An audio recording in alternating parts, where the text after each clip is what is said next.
Hello दोस्तों, कैसे हैं आप। सौंदर्या आईएएस में आपका स्वागत है।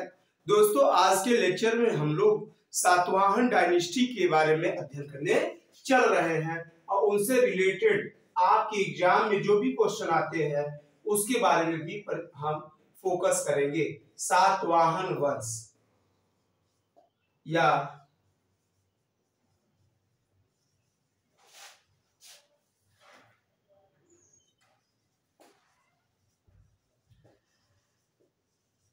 सातवाहन डायनेस्टी। सबसे पहले हम लोग देखेंगे सातवाहन वंश ये क्या था, इनका विकास कब हुआ। तो सबसे पहले हम जानते हैं कि मौर्यों के पतन के पश्चात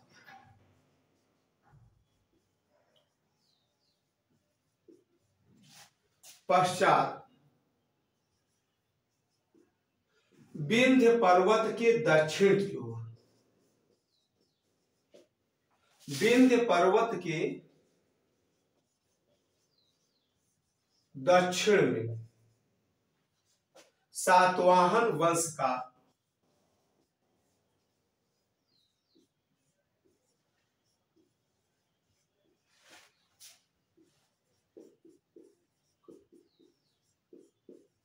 जन्म होता है। पहला कॉन्सेप्ट, मौर्यों के पतन के बाद विंध्य पर्वत के दक्षिण की ओर सातवाहन वंश का जन्म होता हुआ दिखाई देता है। दूसरा, ये सातवाहन थे कौन? सातवाहन वंश के शासक मौर्यों के राज दरबार में रहते थे। किसके दरबार में रहते थे? मौर्यों के दरबारी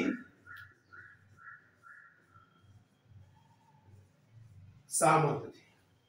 ठीक, ये मौर्यों के दरबारी सामंत थे। अच्छा दोस्तों, इस वंश का संस्थापक कौन था? अगर संस्थापक की बात करेंगे तो संस्थापक कौन है? संस्थापक का नाम है सिमुक। ठीक, दूसरा संस्थापक है सिमुक। इनकी भाषा क्या है? इनकी भाषा है प्राकृत।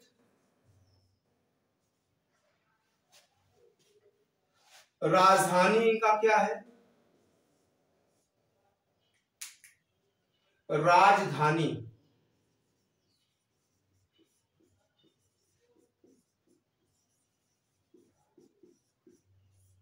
प्रतिष्ठान है।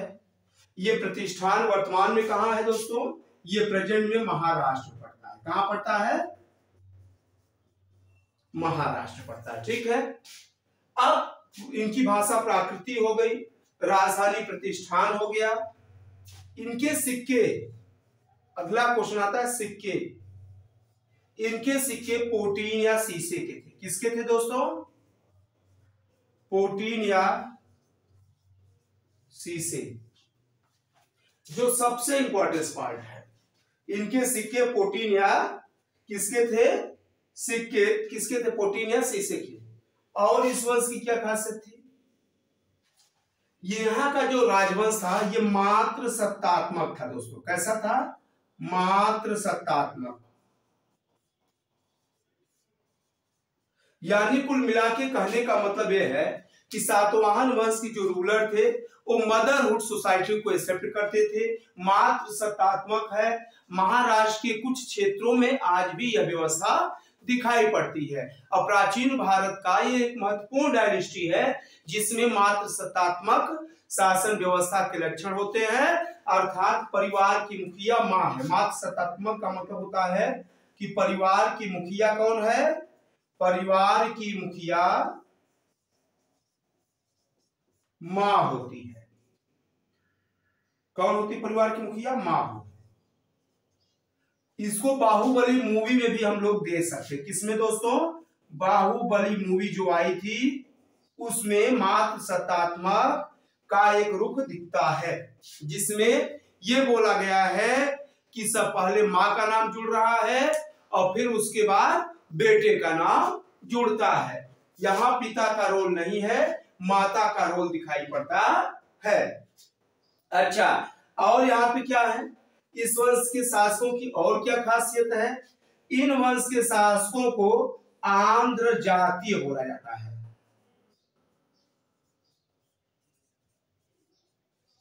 या इसी को आंध्र भारतीय भी कहेंगे। इन्हीं शासकों को दक्षिणाधिपति भी बोलते हैं। क्या बोलते हैं दोस्तों?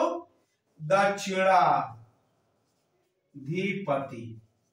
इस शासकों को और कौन सी उपाधि दिया गया है? इन्हीं शासकों को दक्षिणाधिपति भी बोला गया है। अच्छा, ये तो बेसिक चीज हो गई। और इन्होंने क्या किया था? इन शासकों के द्वारा इन्होंने सर्वप्रथम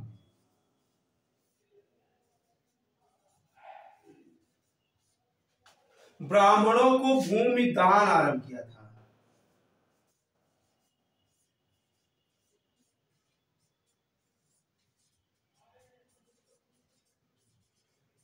इन्होंने सर्वप्रथम भूमिदान को क्या किया था? आरंभ किया था।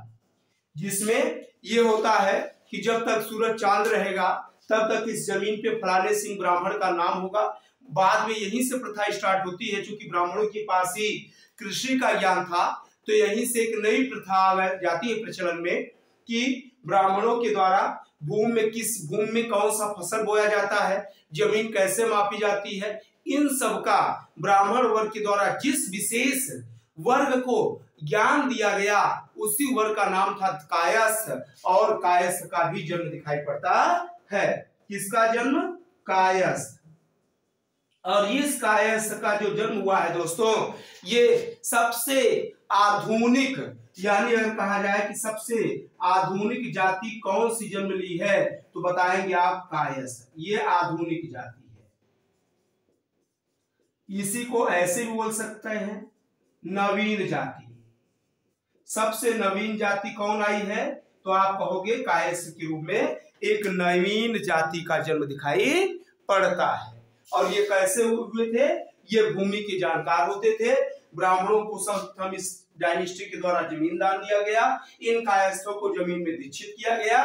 और जब कायस्थ जमीन में दीक्षित हो जाते थे तो यही धीरे धीरे जमीन विभाग के अधिकारी कर्मचारी होते थे। जैसे अमीन होता है, लेखपाल होता है, नायब तहसीलदार होता है, ये सभी कायस्थ कम्युनिटी से लोग जाते थे, क्योंकि जमीन के बारे में इनको क्या हो गई थी?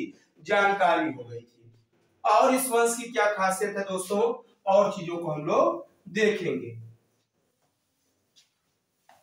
इसके अलावा और क्या इस वंश की खासियत है?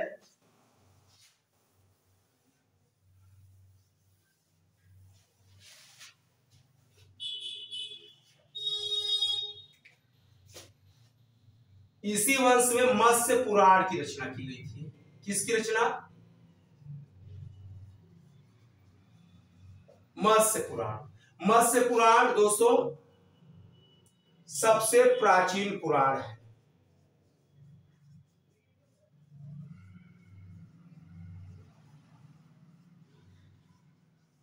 सबसे प्राचीन पुराण कौन सा है? मत्स्य पुराण। और मत्स्य पुराण की रचना किस पीरियड हुई थी? सातवाहन काल हुई थी। पुराण क्या हो दोस्तों? पुराण क्या होता है? तो पुराण के बारे में आप लिखोगे लौकिक।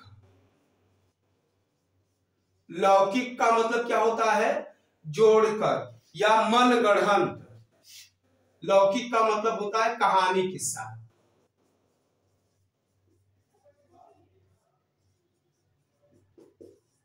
लौकिक कहानियों पर लिखी पुस्तकें होती हैं।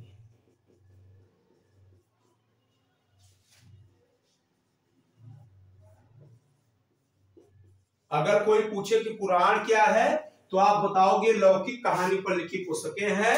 ये 5वीं शताब्दी में लिखी गए थे। ये कब लिखी गई है? 5वीं सदी में। इसके लेखक अगर पूछे गए पुराण की संख्या कितनी है दोस्तों? संख्या 18 है। लेखक अगर कोई पूछे कि पुराणों के लेखक कौन है, राइटर कौन है, तो लोमहर्ष एंड उग्रश्रवा है। कौन है लेखक? दो लेखक हैं, पहले का नाम है लोमहर्ष और दूसरे का नाम है उग्रश्रवा। इन्हीं की ये कौन है? पुत्र है। ठीक है। इस तरह पुराणों में और कौन सा पुराण है? जैसे वायु पुराण है। ये किस पीरियड का है दोस्तों? ये गुप्त वंश में लिखा गया था। ठीक है। इस तरह पुराणों में गुप्त वंश है। फिर इसी तरह से और भी ग्रंथ हैं जो समय समय पर लिखे गए हैं। अच्छा,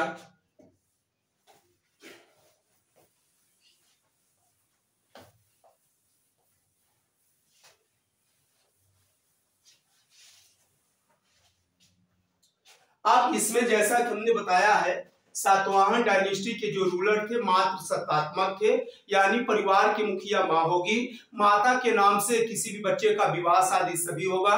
और बस जैसे हमने आपको पढ़ा है, गौतमी पुत्र सातकर्णी रूलर है और गौतमी का बेटा, इसलिए गौतमी का नाम पहले जुड़ा हुआ है। इसी तरह से बाहुबली मूवी में भी आप महिष्मति का नाम बार बार आया है, महिष्मति पुत्र बाहुबली, यानी कहने का मतलब जो भी नाम आया है माता का नाम पहले, शादी विवाह या फैमिली संबंधित कोई भी फंक्शन माँ के नाम से दिए जाएंगे। शासन की पूरी राजआज्ञा माँ के नाम से होगी।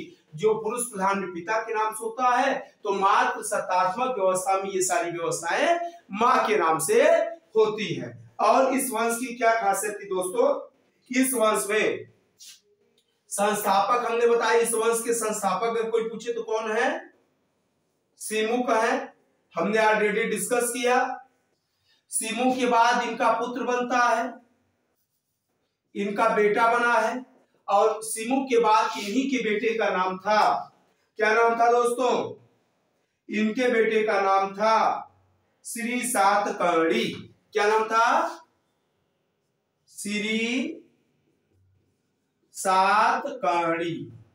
ये इनके बेटे का नाम है और ये इनकी क्या है? सातकर्णी उपाधि। ये उपाधि क्या है? प्रथम उपाधि है।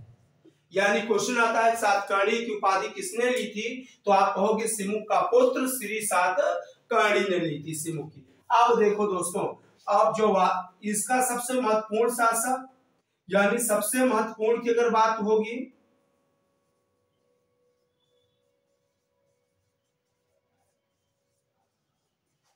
महत्वपूर्ण है, ये 23वें नंबर का है, जिसका नाम है गौतमी पुत्र सातकर्णी। इस वंश का जो सबसे महत्वपूर्ण शासक है ये गौतमी पुत्र सातकर्णी है। ये 23 नंबर का शासक है और ये सबसे महत्वपूर्ण शासक है। दोस्तों, सातवाहन डायनेस्टी में सिर्फ इतना ही आपके काम का एक क्वेश्चन है। इसके बाद हम जो भारत पर आक्रमणकारी आए हैं प्राचीन काल में, जैसे शक, कुषाण, यवन, इन सब के बारे में 1 बाय 1 अगले लेक्चर में डिस्कशन करेंगे। दोस्तों, इस तरह से शॉर्ट वीडियो, इंपॉर्टेंस वीडियो अगर आपको अच्छा लगे तो हमारे चैनल को लाइक करें, सब्सक्राइब करें और दूसरे दोस्तों को भेजना न भूलें, जिससे काम की चीजें सबको मिलती रहे। थैंक यू दोस्तों, नेक्स्ट लेक्चर में पुनः मिलेंगे।